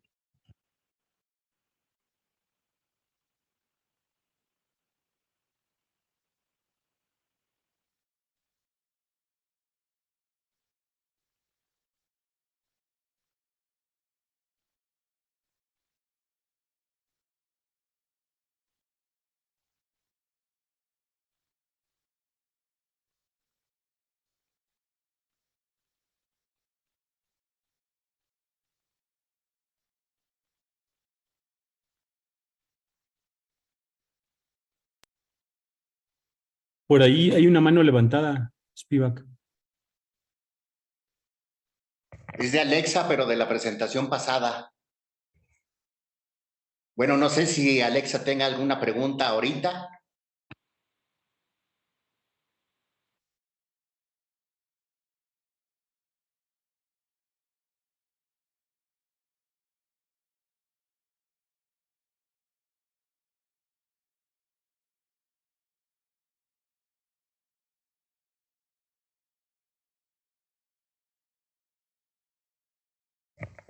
¿Alguna pregunta?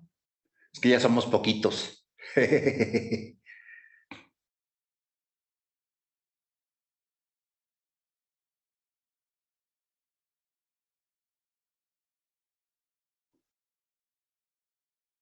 Y Fernando, que es el que siempre pregunta, ya se fue.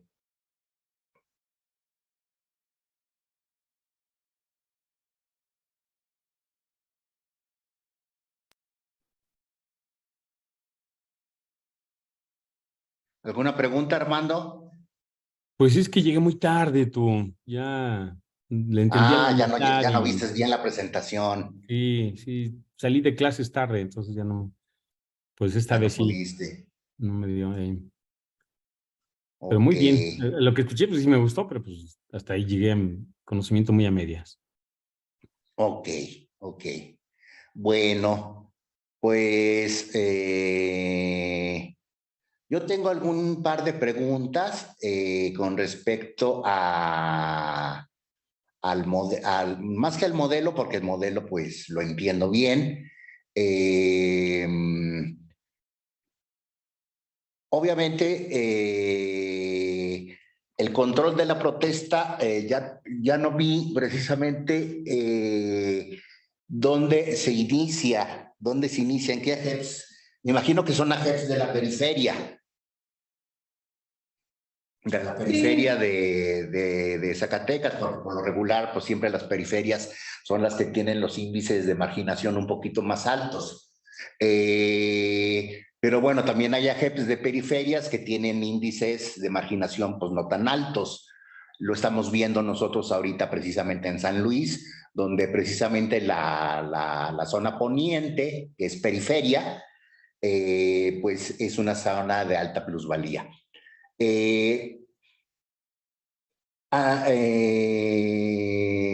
Andrea, en tu modelo que nos planteas, ¿qué pasa si, por ejemplo, nosotros comenzamos a poner más fuerza policial ya no me fijé muy bien dónde quedaba precisamente el target, no recuerdo si estaba en ese punto medio o hacemos esa fuerza policial en esa especie como de cuello de botella que se ve allí en el grafo. ¿Se destruye completamente la manifestación o qué pasa? Porque precisamente como sí es difícil ver un poco en la presentación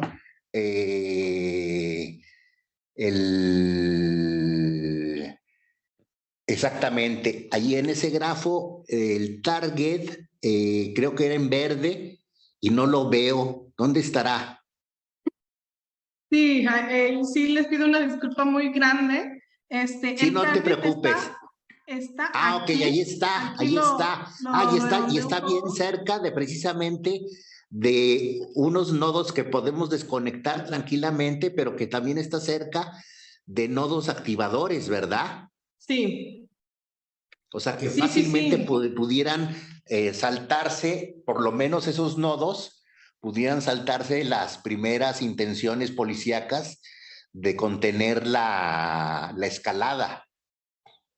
Sí, Y por lo claro. menos de un lado del grafo pueden llegar, porque de un lado del grafo Es- se ve que hay mucha densidad. Bueno, de los dos lados hay mucha densidad de grafos de nodos activadores, y pues precisamente yo estoy hablando precisamente de este nodito que está aquí rojo, bien cerquita del nodo objetivo, que pues tiene que moverse 1, 2 y 3 ya llega. Sí, pues incluso hasta en 2 llega, pero sí, eso que pregunta es súper importante.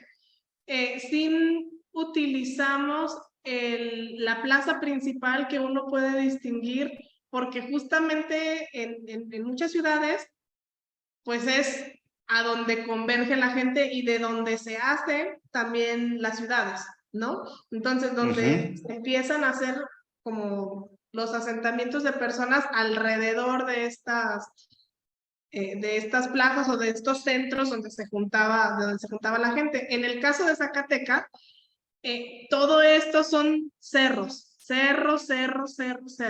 Aquí se ve plano, pero si Sí, uno lo viera en densidad de altura, vamos a decir, en la altura que tiene, pues esto tendría una forma totalmente distinta. Por eso nos interesaba ver, pues entonces, la conectividad y de esa forma, las adyacencias de cómo se puede llegar de uno a otro, ¿no? ajá.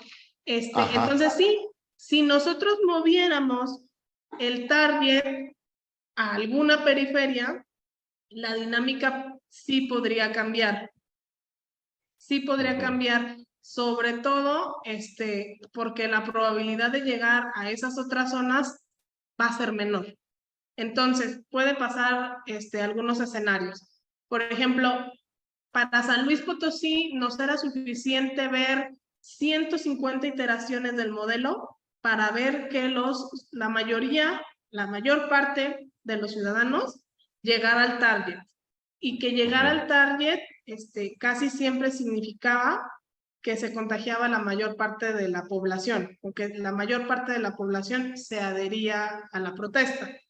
Entonces, si nosotros movemos a otros lugares, a nivel simulación, lo primero que vamos a ver es que necesitamos muchísimas más iteraciones del modelo para ver un resultado de su comportamiento asintótico. Ok. Por un lado. Por otro lado,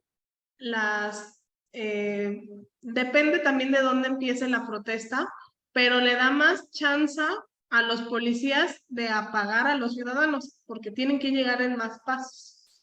Entonces, eso implica que los policías se pueden ir distribuyendo cada vez de mejor manera para que entonces no se logren densidades de población activa suficientemente altas para decir que la protesta triunfó o no.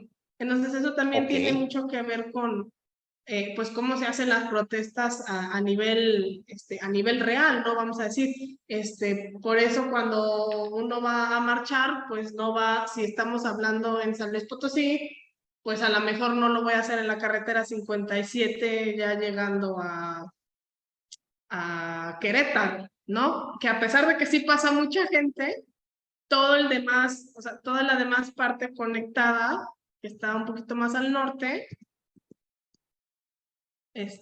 para que se entienda un poquito más, por aquí pasa la carretera 57. Si hiciera yo la protesta de este lado, podría ser que la gente de acá, pues no se entere. No se entere, entonces no se adhiera y no tenga efecto pues mi protesta. Entonces, de hecho aquí el target es este cuadrito que queda aquí en medio, que es donde está Plaza Fundadores, y por eso hay mucha conectividad. Entonces sí, claro que sí influye. Influye mucho hacia dónde vaya la gente orientada al target. Por otro lado, por ejemplo, este otro vértice distinguido que es el cuartel, en el caso de San Luis Potosí está aquí abajito. Como llega en un salto, es posible moverlo, por ejemplo, en las partes de la periferia, y no se ve mucha diferencia de dónde se ponga el cuartel. A lo mejor si se pusiera un poquito más cerca del target, pues podría desactivar a más personas. Entonces, ese sí depende como de la cercanía al target, porque cuando pasa el tiempo, por ejemplo aquí, toda esta zona ya está roja, porque toda la gente pues se quiere dirigir a esta parte, entonces podría inhibir a más personas que se dirigen aquí. Por otro lado, si yo lo dejo en estas partes de la eventualmente la gente sale, quiere salir de ahí, no quiere llegar ahí, entonces no tiene mucha afectación de dónde se ponga. Ok. Pues muy bien. Pues muchísimas gracias, Andrea. Un gusto verte de nuevo. Sé que están ahorita en el Congreso de los Matemáticos. Espero que les esté yendo muy bien. Si tienen tiempo, pues dense una vuelta por este simposio. Hay todavía charlas muy interesantes. Y pues bueno, con esto finalizaríamos las actividades del día de hoy, del día martes, y pues los esperamos el día de mañana, donde iniciaríamos precisamente con la charla de Anthony Pérez Balcázar, Multicapitales intangibles y desarrollo endógeno emergente, análisis al desarrollo con redes neuronales artificiales y sistemas booleanos de Kauffman.